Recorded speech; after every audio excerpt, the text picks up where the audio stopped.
Yo, what's up? Welcome to Kind of Funny Gamescast, Doom Eternal Review. I'm one of your hosts, Blessing, Adeoye Jr., and joining me is twitch.tv/Andy Cortez. Andy, how's it going? I'm doing fantastic, Bless. I'm keeping safe. I'm hydrating. I'm taking a lot of vitamin C. I hope you're doing the same.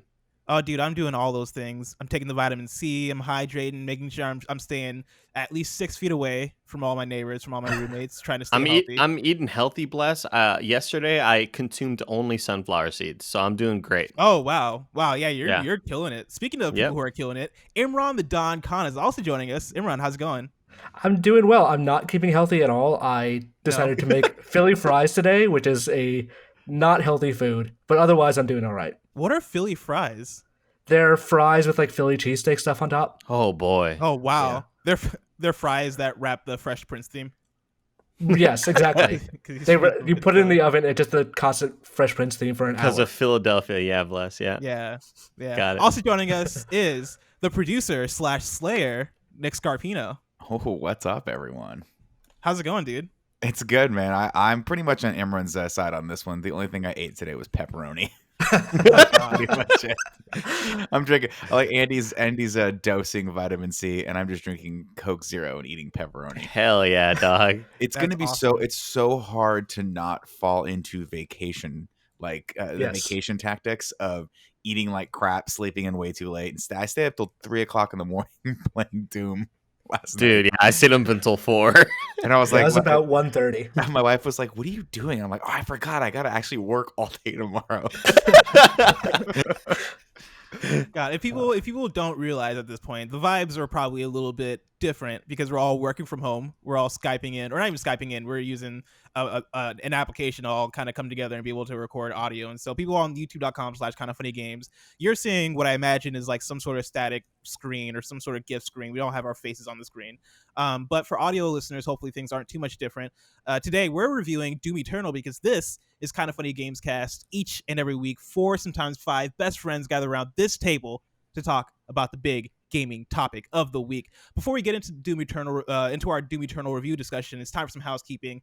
Thank you to our Patreon producers, James Davis, David Mintel, Mohammed Momo, the Nanobiologist, Frank Furter, Thalia Floyd, Jesus Barrio, Amon Martin, William A. Nance, Billy Laporta, Michael Bradley, Robin Weiland, Tom Bach, Jordan Lewick, Julian Grudadaria, Max A. Blair, Cody Banks, Agent Cody Banks, Trent Berry, Jacob Pleak III, Thomas J. Meehan, Sancho West, Sean I, Evan May, Stephen Insler, Elliot Koshk, David Norridge, Ben Wolf, Adam Bankhurst, Evan Ballard, Keith Lewis, James Hastings, Quaid Burnett, Casey Kern, Luke Pattison, Travis Rahe, and Joseph O. Youssef. Thank you all for your support on Patreon. We still have a bunch of Patreon producers, so we appreciate you guys. And then today we're brought to you by Upstart, but I'll tell you about that later. For now, let's And begin that's your with- graduating class of 2020. Andy, Yeah, you're does it sound like Billy Laporta should have been a guy that got in trouble for betting on his own team?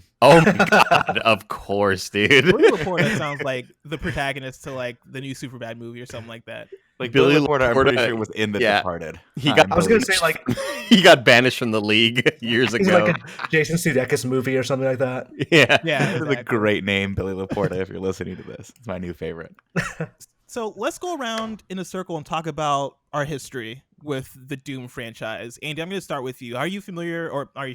Have you played Doom in the past, or do you have any sort of relationship with the Doom franchise? The OG Doom is a game that, funny enough, I would play on my church's PC. Because my dad That's kind of appropriate. ran the finances for my church, and was the one kind of dealing with all the Excel spreadsheets and all that fun junk. And when I would go to church with him, like after hours, I would play Doom on the church PC, and it was super inappropriate, but it was just cool seeing, because I never grew up a PC gamer. I didn't have I never really played Quake. I played like The Sims and a couple of like matches of Unreal Tournament because of some free demo that was going around on the internet. But yeah, Doom isn't a game that I played a whole lot of, and so I just don't have those touchstones to the franchise like most do. But I played the hell out of Doom 2016, and I loved it, and it was one of my favorites that year, and one of my favorite games of all time. Wow. Imran, what about you? I have a similarly inappropriate story as Andy. That I remember a friend's grandfather died, so we all went there and like as a family went to go like do the nice visit thing. And the Chainsaw friend her in half.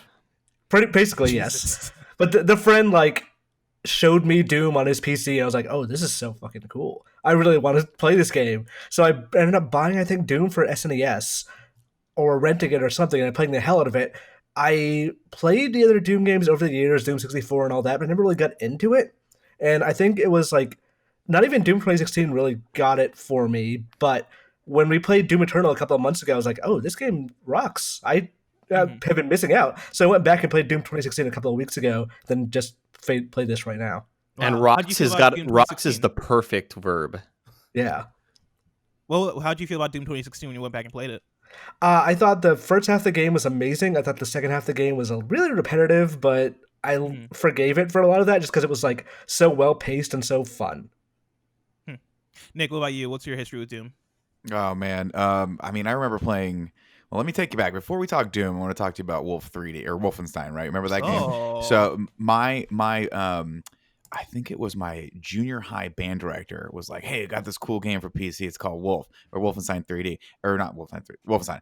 And he gave me it on like 20 floppy disks to install. And then after that, I'm pretty sure when Doom came out, it was a very similar experience where it was like, hey, you can install this, but it was literally you put the first one in, installed it, and said, please insert the next disk. So you kept doing it over and over again until it would like load it on your computer. And we played the crap out of Doom. And if I'm not mistaken, back in the day, one of my buddies, Ryan, who was actually the guy that got me the job at IGN, I think he in the computer lab at freshman year in high school. And this would have been 1994 or 95, so this might not check out, but I'm pretty sure he was able to LAN connect like 4 computers together, and we were able to play against each other, which I think That's was awesome. in the original Doom. Yeah, Which I was believe so. awesome until they figured out what was happening. It was one of those situations where like the person running the lab was an older person who had no idea you could do that, and when they saw what we were doing, they were like, "You're out. You get kicked out of computer lab forever." So that was pretty amazing. But I remember playing the hell out of that. And then of course when Quake came out, we played that a lot. We used to have LAN parties for that as well. And then as far as Doom 2016, I was sort of had the same vibe that Imran had, where I played the first couple hours of it, and I'm like, this just seems repetitive and thin.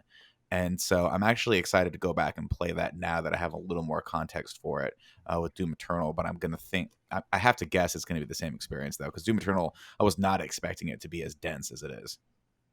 Yeah, Doom for me was one of those games growing up where I probably played like maybe the first level or two quite a few times, but I always conflated it with like Duke Nukem and Wolfenstein. In my as a kid growing up, those games all kind of blended together for me because those were like the classic first person shooters.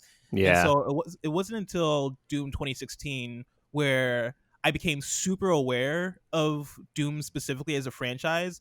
And when I played Doom 2016, that game actually kind of blew my mind a bit. Because I kind of had the same feeling that Imran had when he played the preview for Doom Eternal, where I was like, "Oh shoot, this is awesome!" Like the fast paced nature of this, the nonstop action, the soundtrack, all of it was really vibing with me. And by the time I finished Doom 2016, I'd say is one of my favorite first person shooters of the Shen. It like probably one of my favorite first person shooters of all time. Honestly, like I really, really, really dug Doom 2016, and so going into Doom Eternal. I've kind of had like really high hopes for it. And so let's talk about Doom Eternal. At this point, where are we at with the game in terms of how much we've played it? Imran, how far are you? I finished it about an hour ago. Oh wow, nice. How long did it Fresh. take you?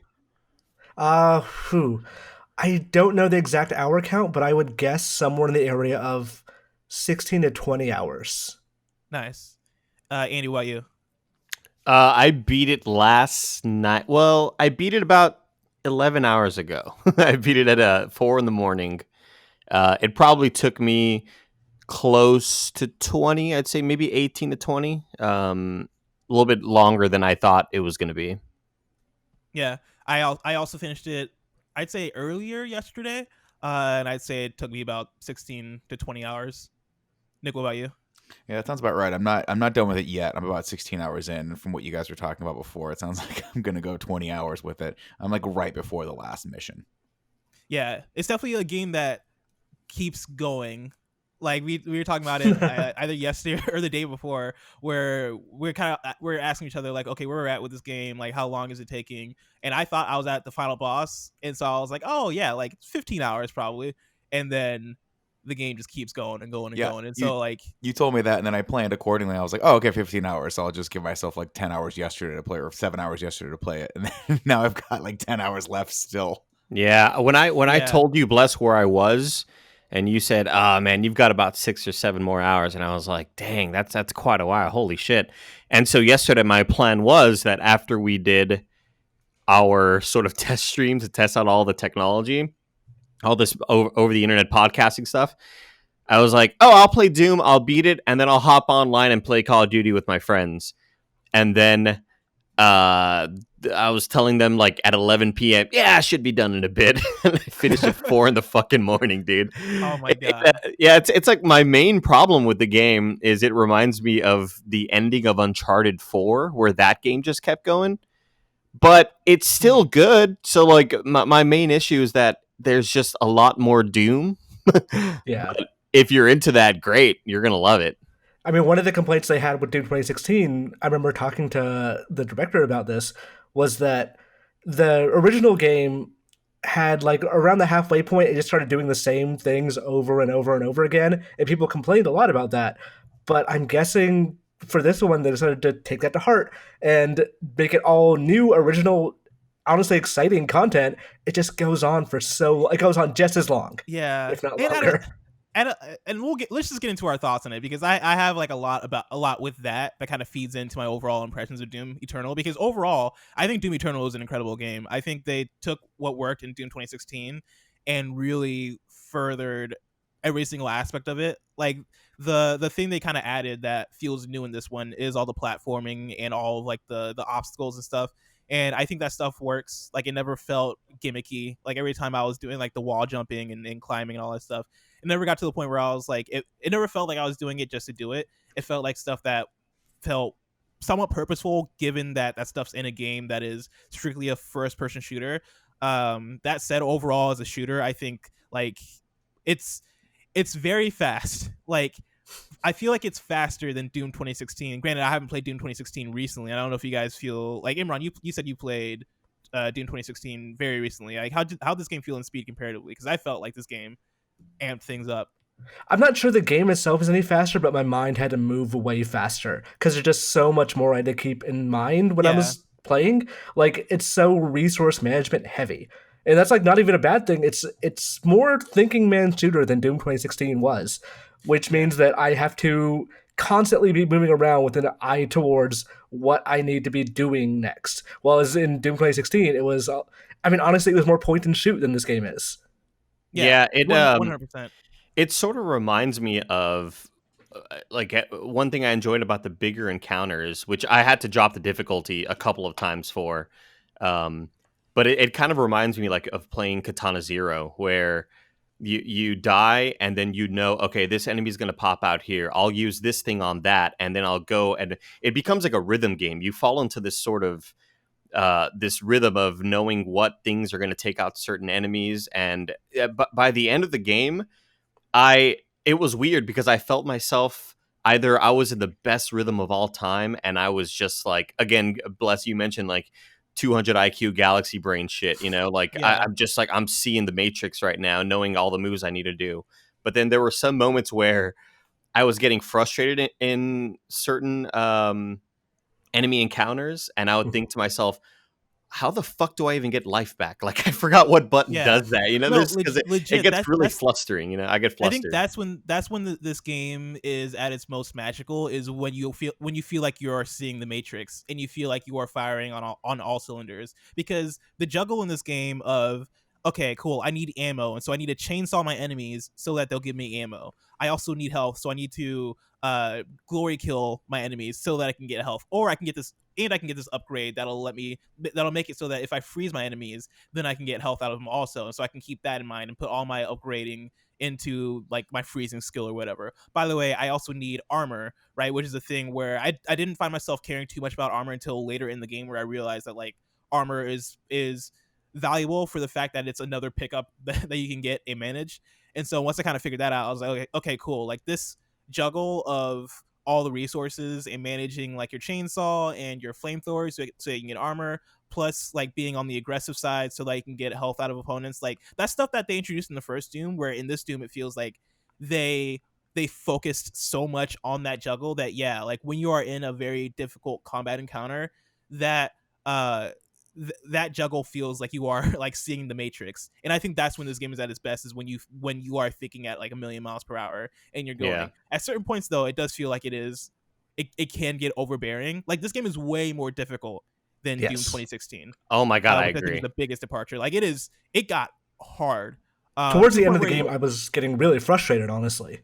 Yeah. I started to the point where I had to like I didn't want to lower the difficulty. And if I wasn't playing it for this review, I probably would have kept it. But there was one fight where it was like 3 waves, and each of those waves had like a super heavy boss, and it got ridiculous to the point where I was like, if I don't lower this, I'm not going to be able to finish it. How good is that? How good is that feeling though? The shield, man. How good is that feeling when you go in and you take down one of those guys? You're like, oh, that was a great boss battle, and then like later in the game, 15 more of them show up. Yeah, no, there's a guy. There's typically the Marauder who starts showing up in regular battles. Oh my like, god! Suck it. It is the most frustrating thing in the world, because when that guy is in battle, your only choice is to just either engage him only or run away. Yeah. But thankfully he has a wolf dog, a ghost dog that chases after you. Damn wolf that dog! Holy shit! That dog was like a step too much. It's too much. There are moments where you're. Well, first off, I think we should kind of go around and just say what we think really, really quick about it before we start nitpicking, or just I think the game's fucking incredible. It is so beautiful. It's weird seeing a game on a PS4 Pro, which I think it's running at 1440p and it's up-res to 4K, but it's so damn clear. Like the clarity on the models, the anti-aliasing, it doesn't look like for example, I'm thinking of when I played Jedi Fallen Order. You know, like you play that on performance mode and it's at 1080p and it's up-res to 4K and it's kind of muddy looking and it's kind of gross in some areas. But this game, it looks like I was running it on a PC. It's so damn pretty. The texture, the fidelity, the VFX, like everything in this game is just so... You could tell that so much heart and hard work and passion went into making this. I had a blast with it, and I can't wait for more people to play it and buy it, and hopefully we get more Doom. Yeah. Imran, what about you? What are your overall thoughts on it? I think I still stand by what I said during the preview of... I am shocked at how much this is probably going to be a Game of the Year candidate, even in a year that I think is more than likely going to be full of amazing generation-defining games. I think Doom Eternal is going to be up there. And there are issues I had with it as we were playing it, and like a lot of those are compacted by the fact that we had to play it for review, and that causes like time compression, things like that. Yeah. But overall, it's like when I finished that game, I was like, okay, yeah, I 100% got the vision they were going for, and that's not a thing you can say about most games. Yeah. Nick, what are your overall thoughts? I really like it a lot. I was not expecting to, especially after the first couple hours where I found myself being frustrated by the learning curve. And it's not something that I expected from a Doom game, that there needed to be a learning curve. But I'm with you guys, right? When the game is at its best is when you're just in that flow state. And I usually think that's probably around 7 o'clock in the evening. But come 2 o'clock in the morning, it's the most frustrating thing ever because your brain just needs to be firing on all cylinders. And that's a knock against me, not the game, if that makes sense. No, yeah, I totally agree. Yeah. I do think there were moments towards the end where you find yourself in the lead up to getting a cool big item that's like, oh, this is a big story beat. The lead up to that just drags on and drags on, and you're like, this should get going. Like it reminds me of whenever we review movies that we really like, and it's like, God, this movie's so great, but if you just trim the fat a bit, again, my biggest problem with the game is that it's a little too much. But if you're totally down with more Doom, then you're gonna love it anyway. I just think that pacing wise, there's moments where it's like, man, we're towards the end, and I'm still kind of doing this very weird, monotonous, kind of boring stuff. Like, and it's really killing the vibe right now. Every time the game goes, hey, we need to do 2 of these things to open this door, I was like, really? Really, motherfuckers? We gotta do this again? Yeah, for me, those are it's like the few and far between like weird shoehorny stuff that they put in there. Like the whole like we had to punch like the two things at the same time to open a door. It's like, why is this here? for me, those weren't the frustrating points. It's just that it is that sort of extra. Hey, you're in an enclosed area, and we're just going to throw waves of bosses at you Yeah. over and over and over again until you get to this thing that you need. It just one fewer would have been nicer for me. I agree. Yeah, Because I do feel totally like, agree. and again, we have to, we're playing this obviously for review, so I was rushing through it. I wish I could have kind of laid back in it, but I don't know that I would have finished it if that were the case. That's kind of been a thing in my experience playing the game, because I feel like when I first got the code, I kind of started on it immediately because it was like it was like a weird palate cleanser after Ori and the Will of the Wisps, where I was getting frustrated with that game for different reasons, because that game is more about figuring things out. And once I started playing Doom, I was like, okay, cool, this is perfect because this is like pure gameplay, which is what I need right now. And I found that I think I paced myself pretty good for the first, I'd say 3/4 of this game for this review, where like I started immediately and played quite a bit that first night, played quite a bit the next day, and then quite a bit the next day, and I was making good headway in terms of my my path toward completion for this review. And I found that whenever I would get to a fight that seemed like it was going to be a difficult one, or one that was going to frustrate me, I would take a break and then come back, and like it there's almost like a taxing that this game has on your brain, where if I get to a difficult fight and I die over and over again, and I hit that frustration, once I like take a break and come back, I feel refreshed and re-energized, and I have an absolutely amazing time coming back to it and having fun getting into those difficult encounters, because now like my brain is back to like firing on all cylinders and getting back into that juggle of like armor and health and all that stuff. Yeah, there's nothing So I worse found than that helped.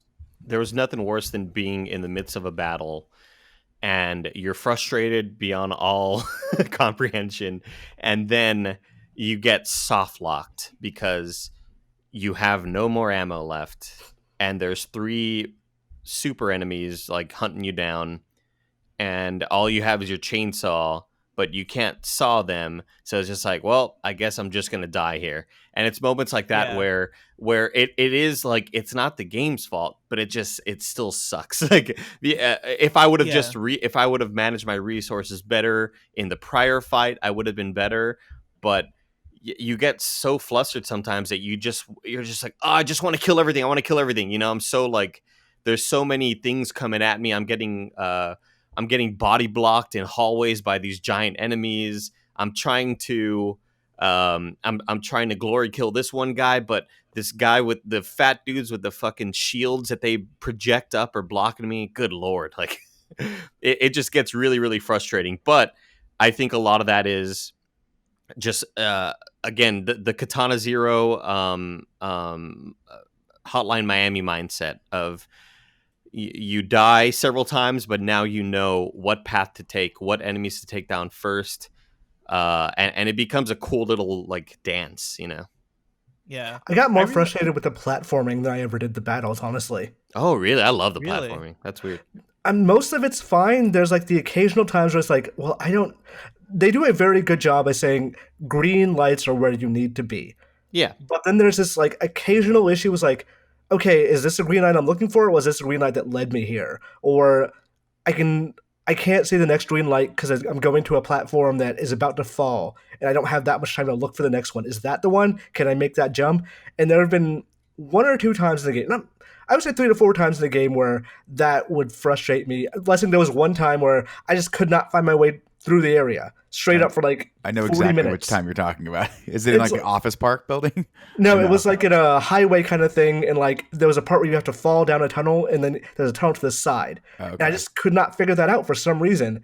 And like I was there just killing gargoyles for like 20 minutes. I couldn't like figure out how to get through there. But there's times like that where the game does a usually excellent job of signposting where you're supposed to go. So those few times where it doesn't do a great job feel a lot harder on you. Yeah, I've only had a couple little gripes with the platforming. One of which was, and I don't know why this is a thing now in modern game design, but I hate that you have to hit a button to cling to the clingable walls. Like I don't understand why when it used to be when you got close to an area that you could climb up, your character would automatically just grab onto it. Maybe I'm completely crazy, but the fact that I have to hit an extra button to climb up a wall annoys the hell out of me. That, and if you're going to introduce a underwater mechanic, please do it earlier in the game, because Oh yeah. man, this thing pops up 15 hours in. I was like, oh, we're going underwater now, and you can't jump out of the water. And I'm like, the guy can dash through the air twice, but he can't jump out of the water. This is the most frustrating. I lost 3 extra lives in underwater because I was like, I can't figure out where to go. It won't let me get out of the water. That is exactly the part I was mentioning earlier, where the game, you kind of wanted to keep going, and you want that momentum to keep driving you forward, and you're trying to get this damn item, but now you have to do the underwater poisonous toxic waters bullshit, and it was at that point I was like, I just want this to end, man. Like I am at odds with myself right now.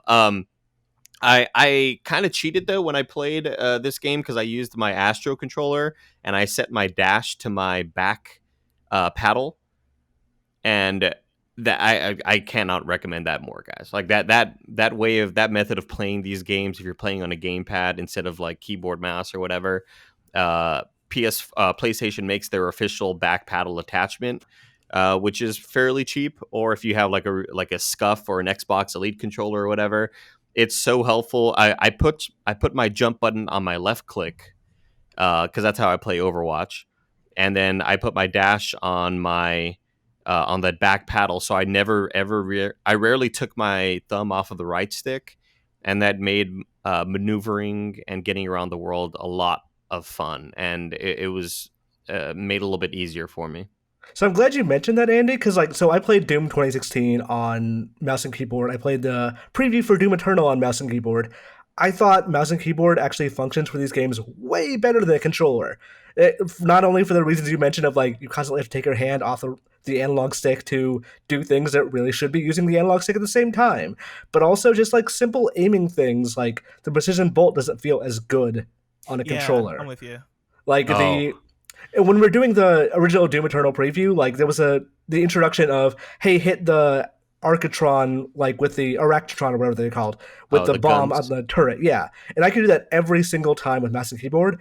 I was fumbling with the controller until like eventually kind of get used to it, but I still think like this game is made for a mouse, and it kind of feels a little worse on the controller. Well, I do imagine having the extra keystrokes on the keyboard as well. It does. One of the biggest problems I have is that you have to constantly remember, like switching between grenades, for instance, is always clunky for me. And I imagine mouse and keyboard would solve that problem. I threw a grenade out every single time I wanted to change a gun. Like even by the end of the game. I never switched the grenades. I kept it the freeze all the way.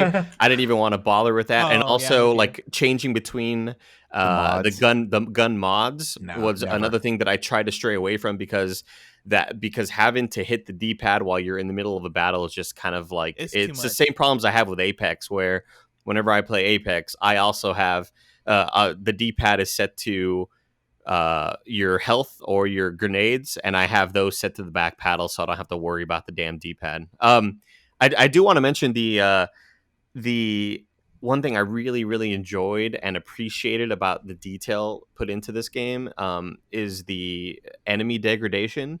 Mm-hmm. When you are shooting them down and seeing their bodies wear away, I think it's so badass and cool. So well done, especially for the bigger bosses, when you can see like the meat on their bones. Yeah. It not only shows it, without having a health bar above them or whatever, without knowing how far away they are from dying. I think it helps a lot visually, but also it's just cool as shit. It's just so badass. Yeah. Another thing I really appreciate about it is that in spite of everything, it's very linear, which I really like. You don't feel like the last game I played that had this deep of an upgrade system was Rage 2, and it's such an open world game that didn't really have too much going on. And the fact that they've kind of stuck to that traditional design of like you're pretty much starting at point A and a point B, and it's for all intents and purposes a straight line is so fun for me, at least, because I don't feel the need to have to waste countless hours exploring. Because I felt like I had to beat it for this review, I didn't do a whole lot of exploring. Mm-hmm. I know that I kept on unlocking those maps, and I didn't really using the maps didn't become a part of my meta until like the last 7 or 8 hours of the game, where I just kind of forgot that it was even there, honestly. Like, I never really opened it in the beginning, maybe half or 3/4 of the game, 2/3 of the game, maybe. And towards the end is when I finally started using it and seeing where the crystals and all that stuff are. Yeah, the crystals Yeah. to upgrade your suit and all that stuff. Yeah. Are you kidding me? I hit a blessing because in the ship there's those batteries you can install, and then you can get the perks, the weapon mods, or the suit costumes. mods. And there's a costume upstairs, and I thought I hadn't hit the map in your ship, so I didn't realize there were 2 very important crystals at the bottom of it. So I was like, I'll get this costume right now. And then I hit blessing up. I was like, is this thing just cosmetic? And he's like, yeah, dumbass. I was like, I basically did the exact same thing. Like, I opened that one. I was like, oh yeah, that should be all of them because I got the top row first, and I didn't even notice the bottom row after. I was like, oh shit, these are way more important. Yeah, exactly. I will say the one of the costumes is great. The same one that Nick hit me up about. That's the same one I got first because I was like, this costume is How do you change him? I think you have to go to the main. I know you can do it from the main menu. And you have to do it from the menu. That's kind of dumb. Yeah, there might be a way to do it in game, but I'm not sure. The way I did it was, I think the prompt says go to the main menu for any weapons and customizations. So one thing I'll call out is something I actually really surprisingly enjoyed was the story actually kept me going for some of the more like boring parts. Where I was like, oh, I just kind of want to see what happens next. I want more of this lore. There's some of the stuff we can't really talk about, but like it was very cool to be like, okay, I want whenever at a certain point in the game, like whenever I got one of those codex entries, I immediately hit the button to go actually read what that was.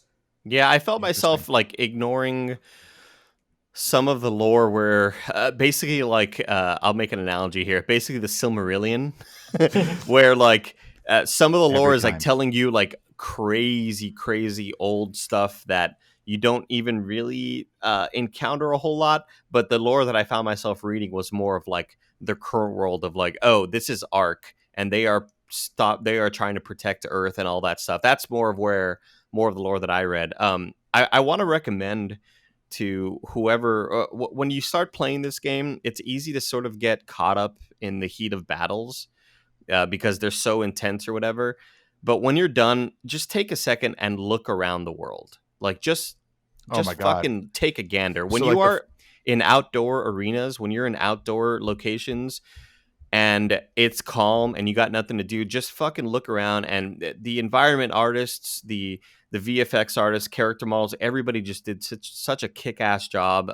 Like looking out and seeing giant Doomslayer looking mechs with like sort of like brushed up against the side of a building, and you could tell that it died in a big battle, and there are giant skyscrapers that are falling on each other with huge satanic glyphs burned in on them. It's so goddamn breathtaking, dude. This game, it's such a technical marvel that this game runs this well and looks this damn good on a console, on a current generation console. Did you guys see that one bunny? No. So in hell, I fell down like this mine shaft kind of thing, and I like just found a cage, and all that was in the cage was a bunny. That was it. That's psychotic. And I do not understand what the deal with that bunny was. I hope someone explains like an inside joke or something like that. Maybe, yeah. John Carmack. But it was like the only bunny in the game. It was like animated. It was like a very alive, hopping around bunny. Did you shoot it? I tried to. It did not work. Okay. Yeah. I find that this game has an interesting sense of humor also, because like when you get certain headshots or when there's like a certain enemy, I forget what it's called, but like the floating head guy, where if you get the glory kill on him, you like grab his eye and tongue and rip him out at the same time, and it makes like a pop sound. The pop sound is great. That's also the headshot sound. Yeah, the headshot sound. Yeah, like that. I always found that pretty funny whenever that would happen. I spent a good portion of last night because they have the weapon upgrades. When you get the for the rifle, one of them you have to get I think it's like 75 headshots, and so I spent a good portion of like 2 levels just backing off and just plop, plop, just popping people's heads left and right, and it's so clicking heads, unbelievably gratifying. That and like the I forget what the big floating ball monsters are. Cacodemons? Cacodemon. But getting them to swallow a sticky grenade for a second and they have that funny little animation.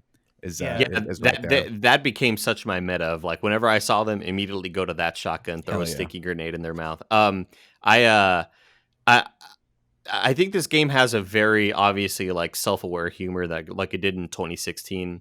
And there's a lot of cool nods, very action movie type moments, almost like it reminds you of like Last Action Hero sometimes in a way, where there's a sequence towards the end where you're running through a building and you keep falling through the fucking floor because the floor caves in, and it's all purposeful. Like you fall through to get to the next point, and it's designed that way. You can't really not do that. But then there was a part where you're running and you're about to fall, and he catches himself as a way to be like, "Fuck, I'm tired of this shit. Like I'm tired of falling through the goddamn floor." And it's just it's little things like that that just show that there was so much love put into so many different areas of this game. It's really awesome. Yeah, I want to talk about some of the upgrade systems and stuff, but before we do that, let me tell you about our sponsor. As most of us have found out the hard way, getting into debt is easy. Getting out is hard, especially if your credit score isn't that great. Thankfully, now there's Upstart.com, the revolutionary lending platform that knows you're more than just your credit score and offers smarter interest rates to help you pay off high-interest credit card debt. We all know the story. Greg moved to San Francisco from Illinois when he first got his job at IGN. His credit score got screwed in the process. With Upstart, that wouldn't have been the case. Upstart goes beyond the traditional credit score when assessing your credit worthiness. They actually reward you based on your education and job history in the form of a smarter rate. Upstart believes you're more than just your credit score. They believe in you. They make it fast, simple, and easy to check your rate. Since it's just a soft pull, it won't affect your credit score. The hard pull happens if you accept your rate. The best part, once the loan is approved and accepted, most people get their funds the very next business day. That's the next day. Over 400,000 people have used Upstart to pay off credit cards or meet their financial goals. Free yourself from the burden of high-interest credit card debt by consolidating everything into one monthly payment with Upstart. See why Upstart is top-ranked in their category with a 4.9 out of 5 rating on Trustpilot, and hurry up to upstart.com/kindafunny to find out how low your Upstart rate is. Checking your rate only takes a few minutes. That's upstart.com/kindafunny. But yeah, like some of the upgrade systems, at first I was like, this might be a little bit too much, because it feels like there's a system for everything. It's in way terms too of much. upgrading. Yeah. Like when you first look at it, it's like, okay, you can upgrade your guns, you can upgrade, I guess, your suit, you can upgrade you can get runes for abilities. You can, I think there's like one that I'm missing out on now, but like there's quite a few upgrade systems. And at first I was like, this is a bit much. By the time the game kind of wrapped up, I found that I had maxed out quite a few of those in a way that felt natural and in a way that made me feel super powerful by the time I finished the game. And I think overall, like I really like the upgrade system. I think it's just a touch. Go ahead. Andy. I think it's just a touch too much, specifically with the weapons mods, because you kind of develop your way of playing. And I'm looking, and I have like right now, I'm looking at my screen. I have 2 that I could have gotten at any point. I just don't use them like that. So I'm not incentivized to upgrade everything fully, other than just to have a completionist attitude about it. And it's the same with the suit, where I'm like, a lot of these upgrades, I don't care if the barrels come back. You know, it doesn't really necessarily matter to me. It's just, it seems like that's that added layer of too much that they could have scaled back to have this be a lot more of a streamlined playthrough or playing experience. The suit ones are weird because like those upgrades are not nearly as important as the animation makes it seem. Like here's this like Ghost Knight giving you a coin that you can spend for a single suit point, of which many of these are like 5 points. It's like, oh, it'll make your grenade like drop more health, which is still cool, but like I feel like it should have been a bit bigger and more like grandiose, considering like I guess the lore behind upgrading your suit. Well, it's the same with the runes, right? Where you can only pick 3, so why are there 9? I guess. That was a problem for me, where like I didn't change mine at all after the first. Yeah, because you get used to it. You have to train with that, and if you want to, you have to retrain your brain to have those other abilities. And it's not even not good at incentivizing that. I guess it's not really that. I just felt like the first 3 that I unlocked were the most beneficial to me. Yeah, because you can pick and choose. Because like you can. Yeah, I never really wanted to experiment. The first 3 you want to go with. Yeah, I didn't really feel the need to experiment with the rune set, because I don't need I'd prefer having this better sort of cooldown or whatever, as opposed to controlling myself in air better or slowing myself down in midair. Like the initial runes that I unlocked were just sort of my go-to ones, and every time I unlocked a new one, I'm like, all right, well, I guess I'll just go through this animation. Yeah, at a certain point, I stopped caring about the runes that I was unlocking, because I was like, I'm not going to change the first 3 I picked, because I picked those first 3 for a reason, because they're like the best ones to me.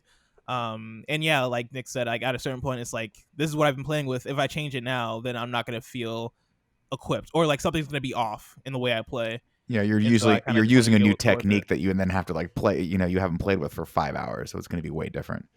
Yeah. I did like the Praetor suits. Is that what they're called? Like the coins that you put into Yeah, your suit for the specific upgrades. Because I the found Ghost that Knights.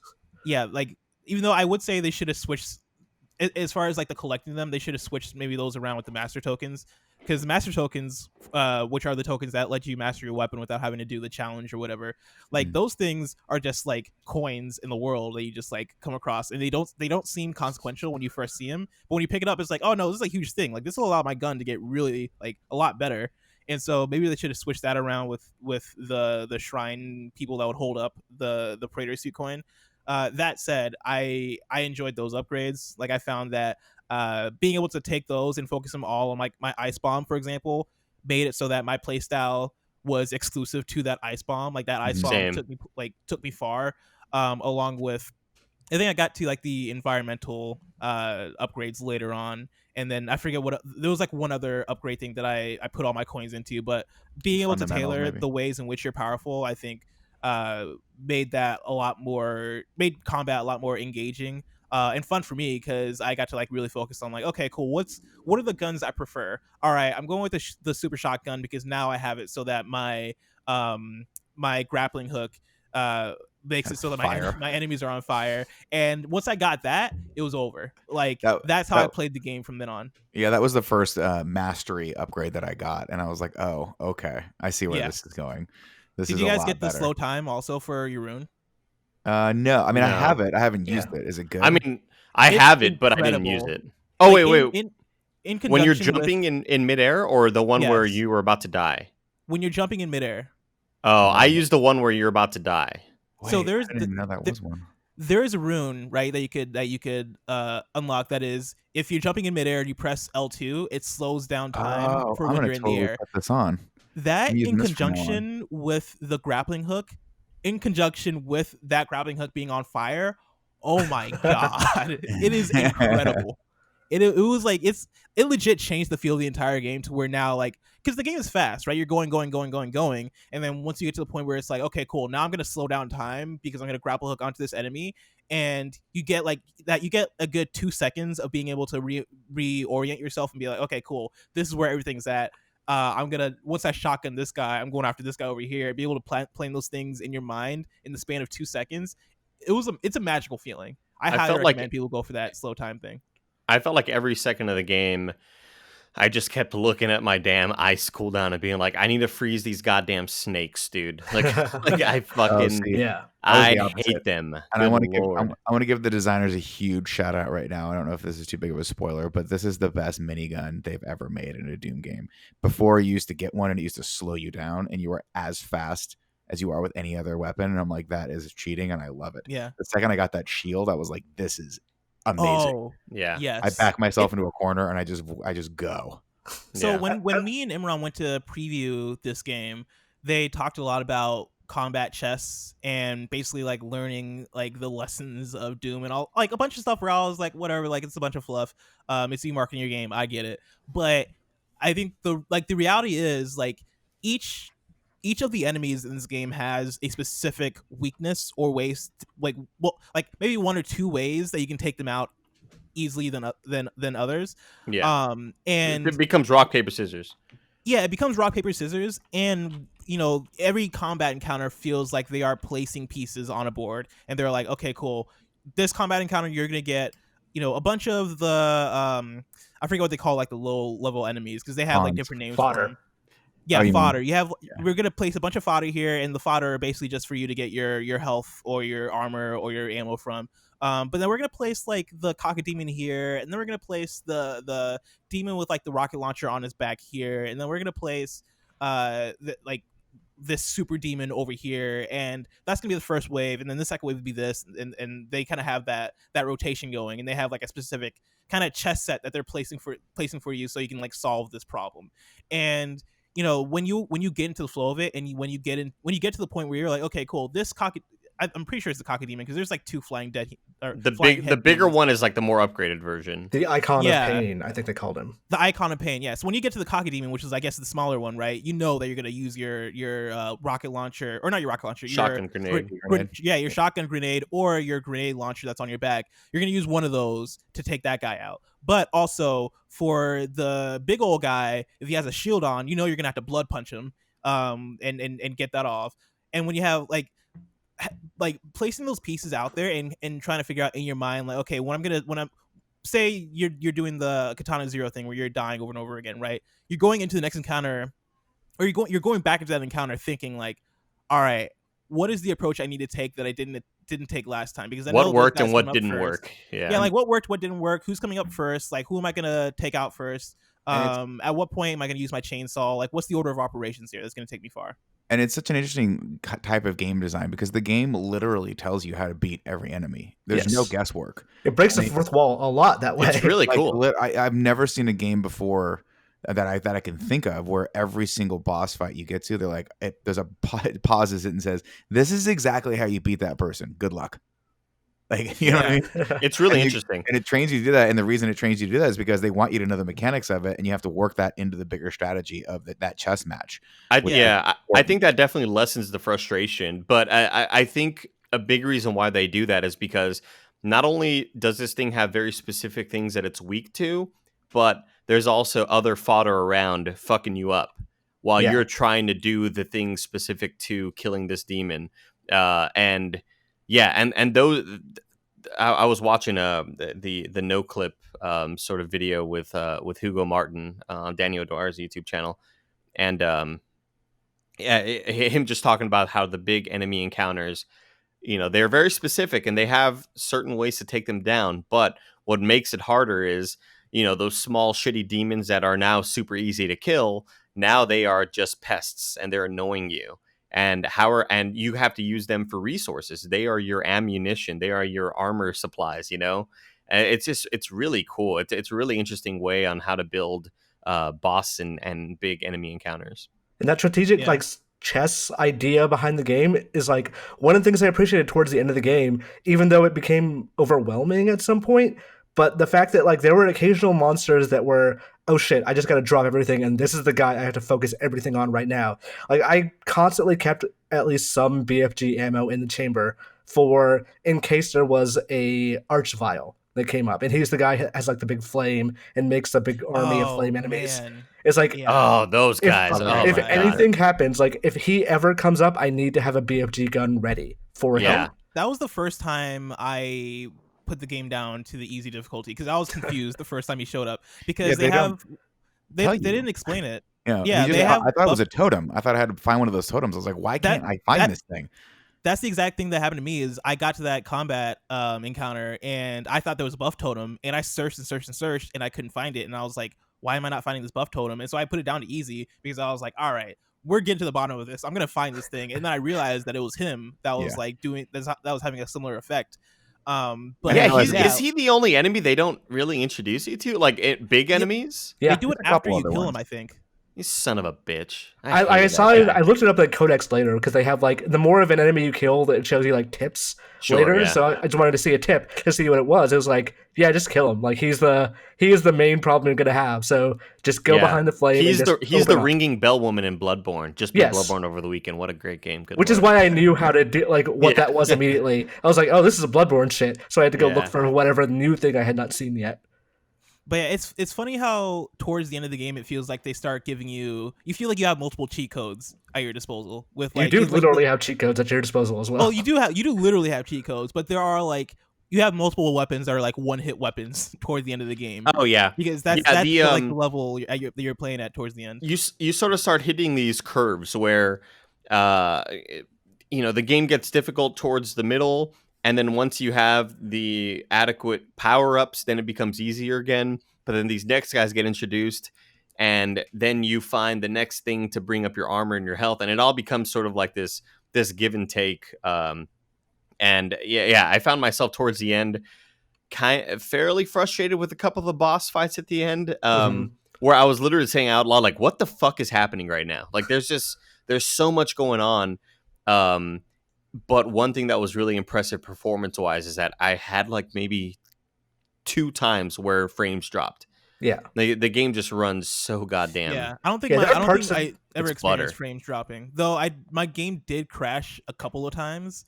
Oh, really? But I didn't. I was also like doing some things where I was fucking around, and at a certain point I was like, I might have deserved that crash because I like was in a very heavy combat encounter, and then I started up like a secret encounter, which you can find in the world, and so I did that, and then I went to like started no clipping on a certain, or I tried to start no clipping on a certain part of the map that I definitely shouldn't have been doing, but I was trying to like see if I could progress the objective without going through the combat encounter because I was being ignorant, and then my game crashed, and I was like, I deserve that. I was pushing game- the limit. It's really rewarding to go exploring. Like I found a lot of moments where once I got into the groove of looking for the extra sort of nook and cranny that I didn't explore earlier, finding that cool new power up, finding that cool collectible. It is did you all go down in your ship and go to your room? No, not yet. Yes, I did. Oh, Yeah, I didn't do that till the end of the game, and it's just cool as hell. It's so funny and so it's just so silly to personify. And I love, by the way, in the notes how it's if you read some of the codex from the people who run Ark, from the people who are kind of running Ark, and they're like, there's been sightings of Doomslayer, aka Doom Guy, is what he goes by sometimes. And yeah, if you go down to your room, you basically just have a little like kind of bedroom office set up, and you have a little computer desk, and it's really adorable. It's really cool. There was a really well acted like. I'm usually not a fan of like those personal voice acted diaries in games where you have to like stand in one place where they like exposit a monologue to you.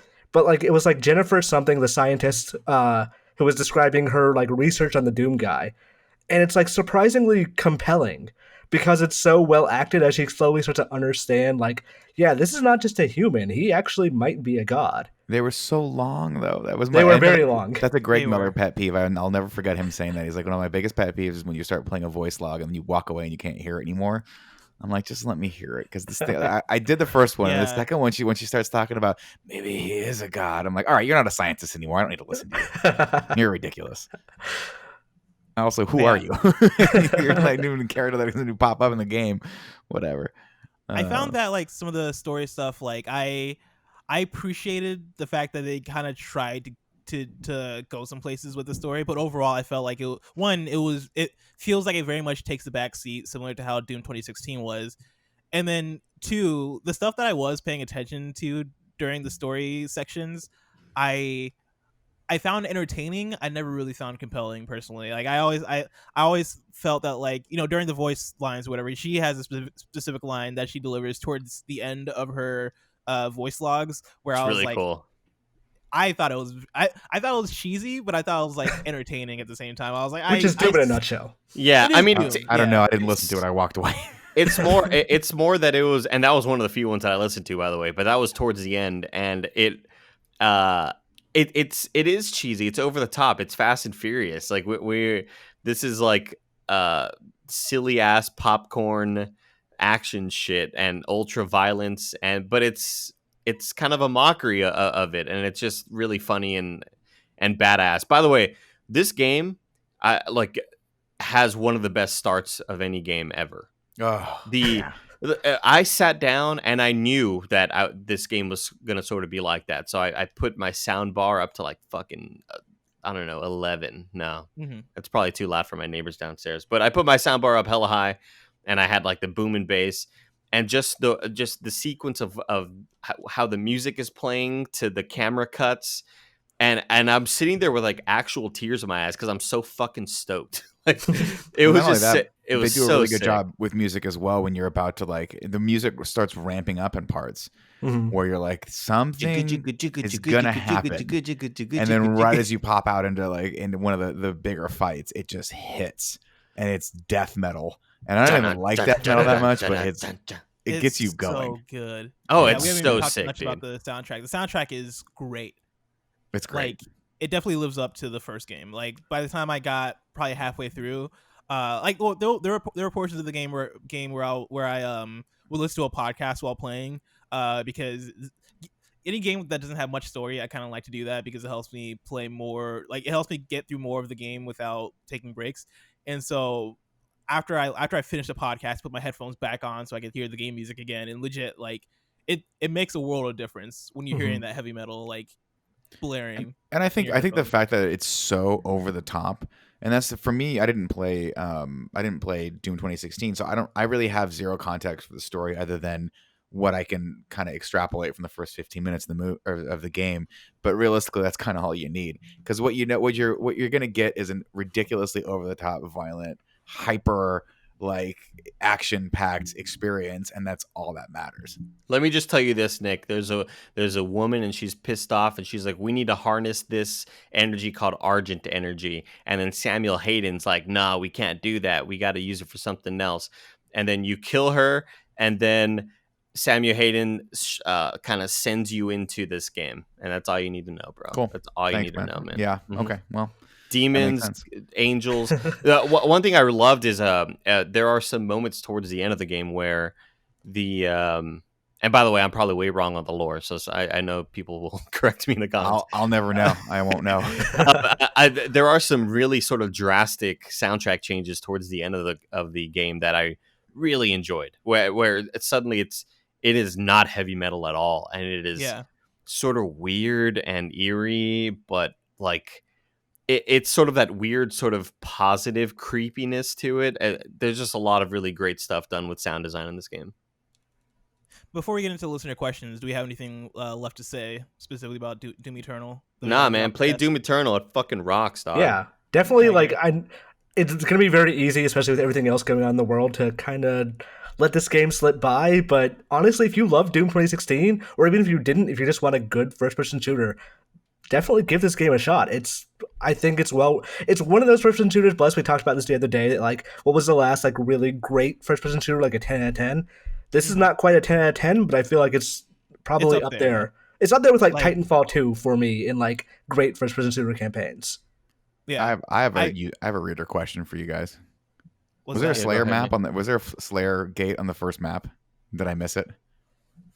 Dude, I didn't do any of the Slayer gates. Me either. At some point, I was like, I got to review this game. I need to get the fuck out of here and just go. Yeah. Oh, I did 5, and I don't know if there's a 6th one in the final mission. And I'm like, if I can't get this stupid thing now, damn it. Just don't do it, bro. Just don't even worry about it. Bro, I'm one away. You're able to like mission select though, right? Yeah. You might be able to go back to it. And you can go back with cheats, but you can't do Slayer gates with cheats on. Okay, but you have to do that from the main menu? You can choose your level from, or you can level select from the ship.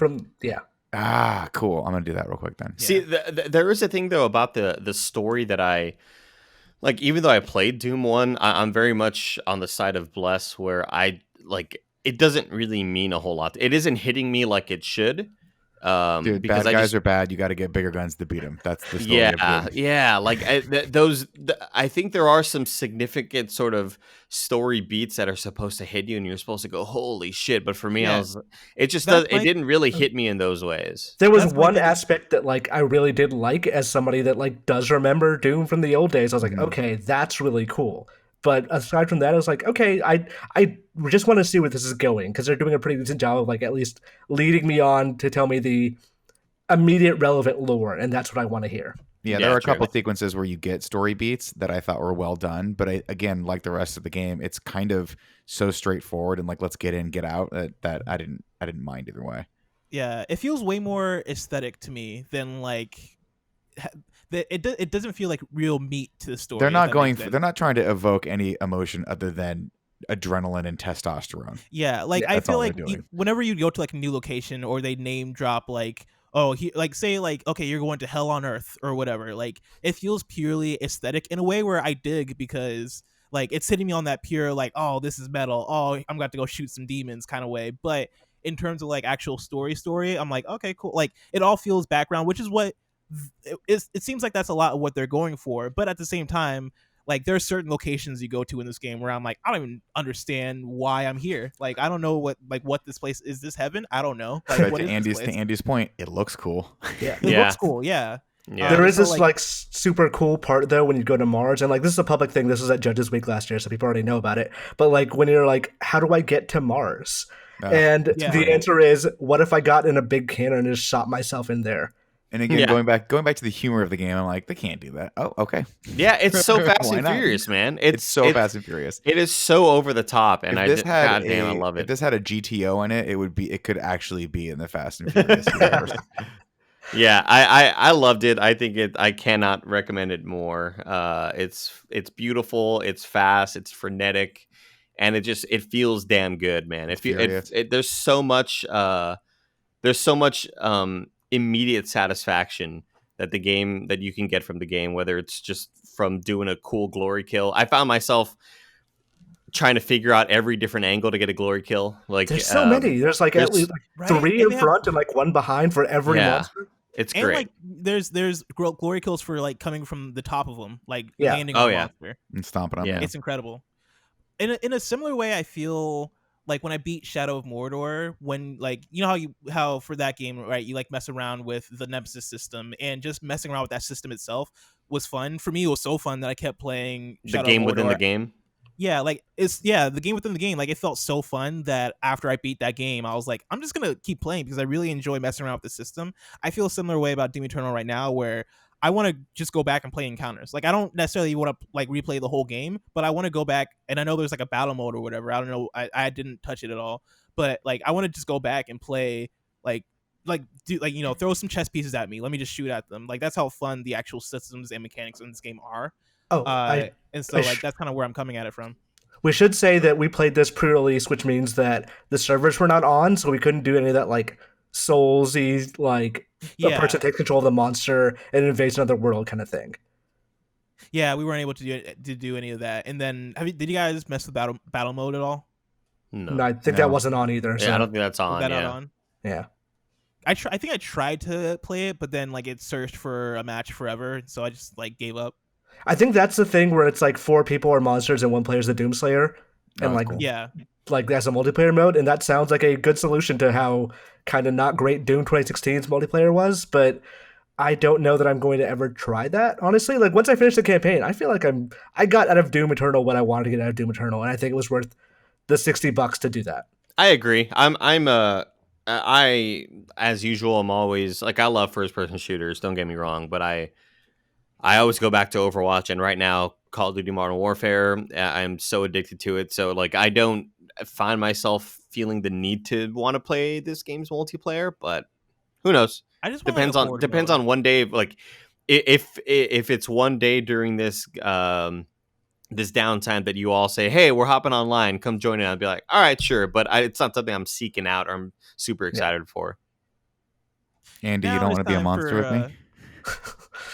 No, not really, not at all, actually.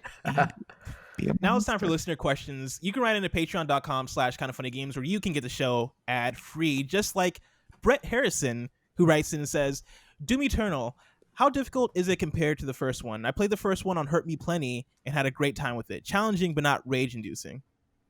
I finished Doom 2016 on normal difficulty. I had to bump this down to easy pretty early, and I had to, for several boss fights, do the easy mode, where they were like, just, you don't take damage, it's fine, whatever. But there's that mode? Well, Yeah. if you die twice, it gives you super sentinel armor. Oh, You take almost no damage. wow. I beat this game on normal, and I dropped to easy baby ass mode or whatever. Brit I'm too from young What to Good die. Games calls it. I dropped it to the Yeah. easiest mode for I think 2 encounters, and then bumped it back up. But Well, it's hard. Exact thing. I will say it's hard, Brett. Like I think this game is.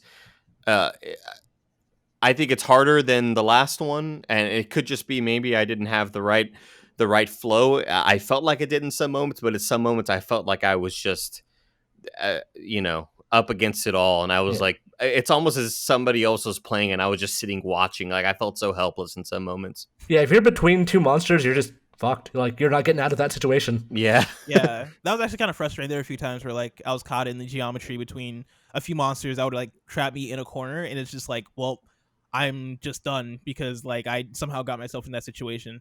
Yeah, But like at the end of the I game, like that big section with tons of monsters, if you Yes. end up getting stuck, like in any way. Just as they move you around, there's nothing you can do. Yeah, Alana Pierce was told me she was playing it on Nightmare because she's a true gamer, and I was like, I don't know how you're doing it because it's just like I want to beat this game. That's what it came down to, is where there were some moments where I probably could have beaten it on normal, sure, but Yeah. on my 6th attempt, I was like, all right, I'm just kind of wasting time here. Like, I need to kind of get this going. Yeah, I just don't like to be that frustrated. I played it on easy predominantly. I did the same thing as Andy, where I played it all on normal, but I did like 2, maybe 3 encounters on easy, and then bumped it back up. But that said, if I wasn't playing it for review, I probably would have kept it on normal, and that's kind of the way I maybe recommend if people prefer playing this game on normal. I'd probably recommend keeping it there, because like I feel that the satisfaction and like the galaxy brain moment of being able to kind of power through and like get that, I feel like, a god moment in this game, I feel like it's so good. That said, like, you know, I think there's something there to also wanting to feel like you want to feel the power fantasy of being able to murder all these demons. Oh, sure. I mean, think that's it probably does. true. You do get that satisfaction from taking down a giant boss that is giving you a lot of issues. Now, like, I did drop it to easy mode for 2 encounters, but there were about 3 other ones that I thought about doing it, and I powered through it, and then I finally did it, and I like audibly said, "Yeah, fuck you, dude!" like I was just so mad at the goddamn Marauder with his stupid shield and his stupid dog and his fast ass legs. How's he so fast? Jesus, that And guy's how so does he have- fast. how Andy, much you know health why? does he 'Cause have? he's It felt like tall. it took forever. Yeah, it's true. He's got I long used legs. to like 6'4". People fast.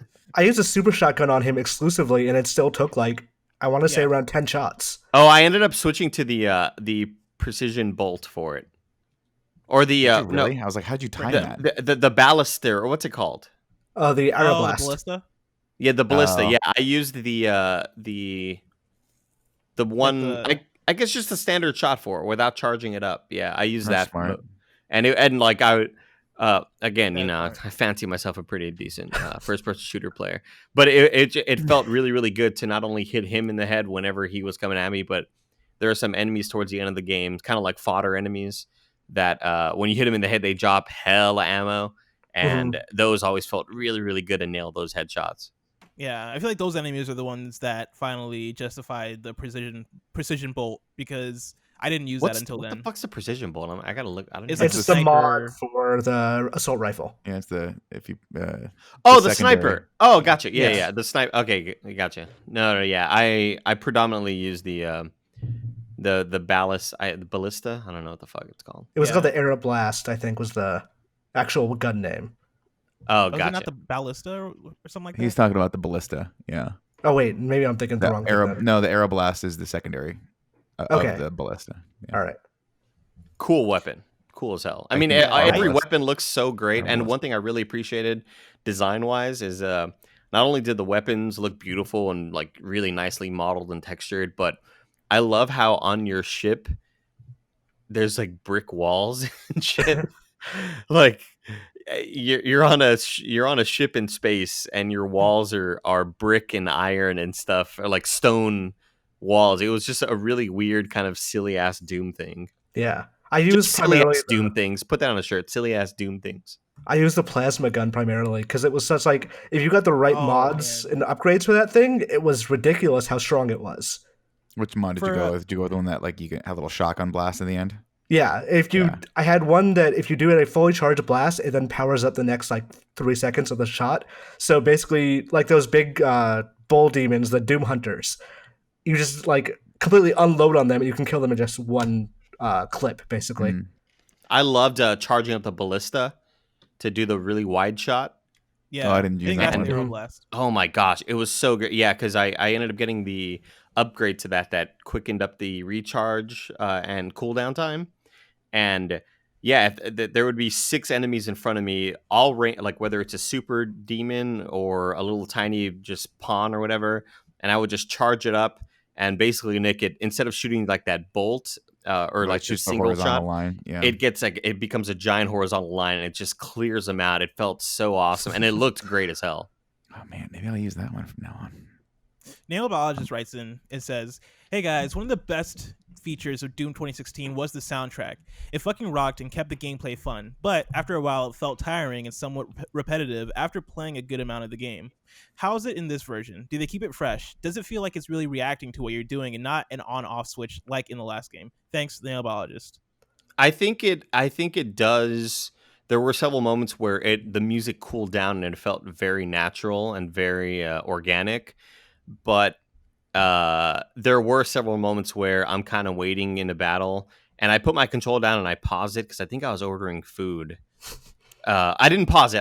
I left the game running, and it was playing like this sort of synthy music, and it's almost as if like the game wanted me to get to the next spot a lot faster, and it thought I'd get to the next spot faster than I did, but I just sort of sat there idling. So when I got to the next battle, the guitar music kicked in, but in a way that it faded in kind of really weirdly, where like it's just and it kind of like it popped in a way that it was like, oh, finally, fuck, he's here. Like we've been waiting for you to we've been waiting for you to get here, dog. Like I've been trying to start up this goddamn. I have my damn Ibanez guitar, and I thought you'd get here a lot sooner. I had the opposite though. I had moments where there was nothing in the environment and it was pulse pounding metal in my ears to the point where I had to go in and just turn it down a little bit because I'm like, this is jacking me up and I'm just looking for like a one up. I'm not even trying to kill anyone. I had a thing like where I didn't know if a battle was over because the music kept going. And then at some point it would like 5 or 10 seconds later, it would just stop. I was like, okay, now I know the battle's over. It just took a while for the music to stop. I wish it would have been a bit more timely because I didn't get like that full catharsis from that move or that music ending and the battle ending. It's like, I don't know if there's anything around here. I'm going to keep searching around just in case. That's how all the Slayer gates end. Where you're like, there's still a couple like the minor demons left, but the music's still going. And you're like, do I really have to kill these? And then the icon pops up that says you did it, but the music's still going. And I'm like, well, I guess I don't need to kill these other things. It's fine. Yeah, I agree. I think the music itself is great. Like the music itself, I think is as good as Doom 2016. But I'm with Imran that where like there are moments where I would finish an encounter and the music would keep going, and I'm like, am I still here? Like what's going on? Are we still fighting? And then like a few seconds later, it calmed down and like, oh, okay, cool, we're done here. But overall, like I think the soundtrack is still incredible. For sure. Oh yeah, mm-hmm. But here's the thing: like it's one of those things where I couldn't differentiate it from last Doom soundtrack. Yes, I would. But it still fucking rules when you're in the middle of a battle and you're hearing this goddamn drop B guitar tune, and it's just nuts. It sounds so sick. Yeah. Before we wrap up, any final thoughts on Doom Eternal? Play it. Everybody needs to play it. Yep. Oh yeah. 100%. It is an absolute must play. Like you have to play this game. It rules. It's gorgeous. It feels great. And you could just tell that there was so much passion poured into this goddamn game in every corner that you explore. You know, like there was so much love, and it doesn't feel like anything was half-assed at all. You know, like there are always some moments in games where you could tell, oh, okay, maybe this area didn't get enough love because they have to put love in other areas, but I think this game, just top to bottom, just absolutely kicks dick. Yeah, bro. Yeah. I agree. I think there are certain points where the game maybe threw too much, like in terms of combat encounters and in terms of how many things are going on screen and on the controller at the same, like in terms of that, I feel like there are moments where the game kind of maybe pushed things a bit too far and made it feel like, you know, like it was overloading your brain in some senses. But overall, I feel like the whole balance they had going as far as every combat situation feeling like a puzzle you need to solve, I think they nailed it for the most part. And yeah, I think it's a definite must play for this year. Yeah, that's not a thing you say casually either. It's like, oh, this really changed up FPS mechanics by making it a puzzle game, which is a really interesting idea that I don't think most games really do these days. They made Doom, and we talked to Hugo Martin about this at that preview event, that he was saying like they wanted to make it a thinking man shooter. They didn't want Doom to just be like the idea of just rip and tear and that's the only thing that you know about the game. They made it an actual very deep game, which is shocking and honestly really laudable. Yeah, I really enjoyed obviously the combat and everything is super, super great, but I truly enjoyed the platforming. Like because of how I had my controller set up, it just felt so great to jump and dash through certain. Once towards the end of the game, they started introducing a lot more obstacles, and I was like, "Fuck yeah, this feel like I love this shit, man." It was awesome. Yeah, I was not expecting this deep of a game, and I was pleasantly surprised. Even though it was frustrating at points, I'd rather that than what I encountered with Doom 2016, which was that there wasn't enough meat on the bone for me, really. Yeah, whenever you think of Doom Eternal, it is never boring. That's for sure. Yeah, and I feel like, piggybacking off of that Doom 2016 comparison, right? Like Doom 2016, I feel like is so laser focused on just the shooting and just the arenas, and like in comparison, Doom Eternal makes Doom 2016 feel a lot more simple for a game where, if you asked me before I played Doom Eternal, I would have said that Doom 2016 is the best first-person shooter of this gen, which now, like, I guess I'd say, yeah, Doom Eternal, for me at least, is my favorite first-person shooter of this gen. Like, I think it takes everything that they established in Doom 2016 and just furthers and adds on it and makes it feel more of what it is, or it feels like the natural progression of what Doom 2016 was kind of building towards. So with that, over Titanfall 2. Ooh. Yeah, I wouldn't put it over Titanfall 2 personally. Really? But y'all wouldn't put it over Titanfall? I love Titanfall 2's campaign. I think what I enjoyed more about Titanfall 2 was the story and sort of the mindfuck moments in terms of level design. This game blew my mind aesthetically a lot, but story-wise, and it's mostly my fault because I'm just not a... Well, I mean, it's not like I'm a huge Titanfall fan either, so I can't even really say that. But I agree that Titanfall. I guess Titanfall made me feel more and showed me certain moments that I was like, "Whoa, that is fucking clever as hell." And this game just kind of more impressed me on more of a surface level of like, God, this is gorgeous. Holy shit, this is fun. Like, this game still fucking rules. Don't get me wrong. Like, at this point, we're sort of just mincing words here, but yeah, I still love it. Titanfall 2 is more of a power fantasy to me, and Doom is not. Like, Doom is you're scratching and clawing for every inch you get, and that is a hell of a game design. It is absolutely a valid one. It's just not the one I prefer. Let's talk about the best first-person shooters of this generation in the post-show. Of course, this has been the Kind of Funny Gamescast. Each and every week, 4, sometimes 5 best friends gather around this table to talk about the big topic of the week. We have a Patreon post-show for those that are subbed at the silver level of patreon.com/kindoffunnygames. So stick around for that. Otherwise, until next time, rip and tear.